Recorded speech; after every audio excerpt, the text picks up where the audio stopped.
கற்றல் நோக்கம். தனிப்பட்ட சுகாதாரத்தை தெரிந்து கொள்ள, தனிப்பட்ட சுகாதாரத்தின் முக்கியத்துவத்தை புரிந்து கொள்ள. சஞ்சய், நீ சமீப காலமா அதிக நேரம் வெளியில தான் இருக்க. ஆமாமாம்மா, நான் பள்ளிக்கு இடையே நடக்கிற பேட்மிண்டன் போட்டிக்கு தேர்ந்தெடுக்கப்பட்டிருக்கிறேன். அற்புதம்டா தங்கம், வாழ்த்துக்கள். ஆனா உன் உடல் நலம் சுகாதாரம் பற்றியெல்லாம் நினைச்சா எனக்கு கவலையா இருக்கு. எனக்கு என்னம்மா, நான் நல்லா தானே இருக்கேன்.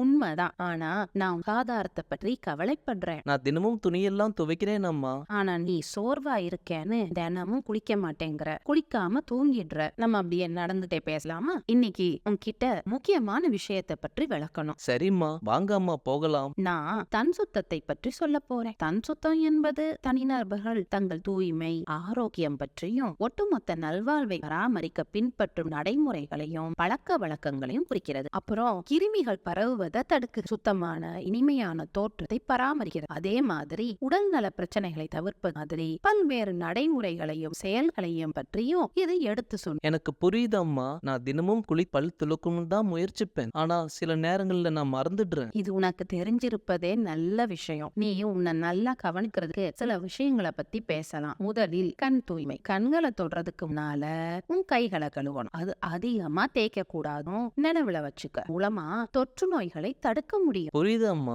நான் என் கண்களை ரொம்பவே கவனமா பார்ப்பேன். நல்லது. இப்ப சரும பராமரிப்பு. நீ வெளியில பண்ற வேலைகளால உன் சருமம் வியர்வையும் அழுக்குமா இருக்கும். உன் முகத்தை சுத்தமா வச்சிருக்க காலையிலையும் படுக்கைக்கு முன்னையும் ஞான கிளென்சர் எனப்படும் சுத்தத்திகளை கொண்டு கழுவணும். ஒரு நாளைக்கு 2 முறையாவது குளிக்கணும். நீ வெளியில போகும்போது சன்ஸ்கிரீனை பயன்படுத்த மறக்காத. சன்ஸ்கிரீன் அது என்னதுமா? சன்ஸ்கிரீன் களிம்பாகவோ ஜெல்லாகவோ இருக்கும். இது சூரியன் தீங்கு விளைவிக்கும் கதிர்கள்ல இருந்து உன் சருமத்தை பாதுகாக்க பயன்படுது. ஆச்சரியமா இருக்குமா. நான் ரொம்ப நேரம் வெயில்ல இருக்கிறதுனால பயன்படுத்தணும். தலைமுடியில எண்ணெய் பிசுப்பு தங்காம சுத்தமா வச்சுக்க. உன் தலைமுடிய அடிக்கடி ஷாம்பு போட்டு அலச மறக்க கூடாது. முக்கியமா தொப்பியில சீப்பு நண்பர்களோட பகிர்ந்து கொள்ள வேண்டாம். ஏன்னா அது கிருமிகளை பரப்பலாம். நிச்சயமா அம்மா. இப்ப வாய் தூய்மை. ஒரு நாளைக்கு 2 முறையாவது காலை இரவுன்னு பல் துலக்கணும். உன் ஈறுகளை ஆரோக்கியமா வச்சிருக்க தினம் பல்லுக்கு இடையில நல்லா சுத்தம் செய்ய மறக்க கூடாது. இது நான் வழக்கமான முறையா மாத்திக்கிறேன் அம்மா. கை கழுவுதல் ரொம்ப முக்கியமானது. குறிப்பா சாப்பிடறதுக்கு இல்ல கழிவறை பயன்படுத்திய பிறகு முறையா சுத்தமா கை கழுவுறது கிருமிகள் பரவாமல் தடுக்க உதவும். தெரியும்மா, நான் என் கைகளை நல்லாவே அடிக்கடி கழுவுவேன். நீ நல்ல பையன். இன்னொரு விஷயம், ஆடை. ஒவ்வொரு நாளும் சுத்தமான ஆடைகளா உடுத்தணும். குறிப்பா விளையாண்டதுக்கு அப்புறம் இல்ல வேர்வை வர்ற அளவு ரொம்ப உழைச்சாலோ உடைய மாத்திடணும். தோல் எரிச்சலை தடுக்க